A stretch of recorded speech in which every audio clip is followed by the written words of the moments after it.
Voilà, donc aujourd'hui, petite vidéo pour la configuration d'un module CP243-A, donc le module Ethernet avec une CPU S7200. Donc première chose à faire, c'est bien sûr de communiquer avec le câble PPI à notre CPU 200, donc la communication, paramétrer l'interface. Donc là, je prends mon câble PC PPI et je vais chercher ma CPU. Voilà, il me l'a trouvé.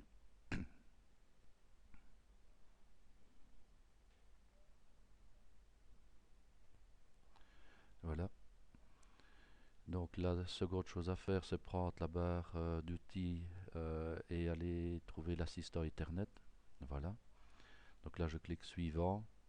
Comme mon câble est raccordé à ma CPU et que mon module Ethernet est raccordé, je vais pouvoir aller lire la position du module. Donc voilà, position 0. Donc il m'a trouvé mon module Ethernet. Là, je vais encoder l'adresse de ma CPU que je veux lui attribuer.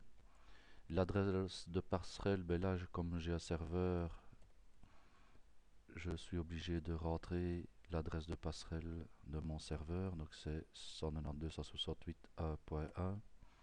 Voilà, je clique sur suivant. Le nombre de liaisons, ben, je vais configurer qu'une, donc je mets une. Ici, transfert de données, donc je vais aller lui dire que je peux transférer des données, je peux changer mon mnémonique pour pouvoir transférer les données dans le projet, pouvoir communiquer avec mon serveur. Ben là, je vais mettre liaison Ethernet.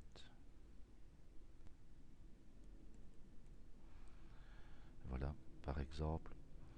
Alors ici, c'est l'adresse de mon serveur. Donc là, 192.168. Si vous ne connaissez pas ces données-là, ben, il faut demander à votre informaticien ces renseignements. Donc voilà, moi c'est 192.168.1.1.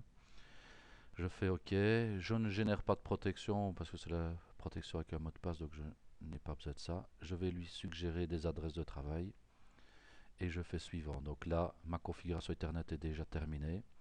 Il va suffire de l'envoyer grâce au câble PPI dans ma CPU.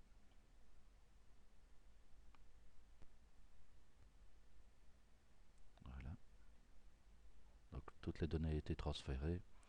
Je vais réaliser, voilà par exemple, un petit bit clignotant. Voilà.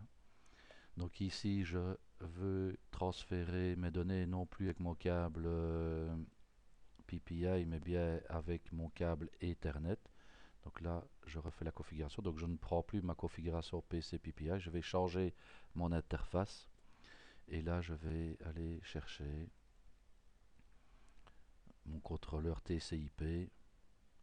Donc je vais basculer. Bien sûr, je dois introduire l'adresse de cette CPU là. Maintenant, je peux l'encoder ici. Donc là, il a déjà été encodé une fois. Donc je peux aller le retrouver dans mon projet ou le taper en manuel.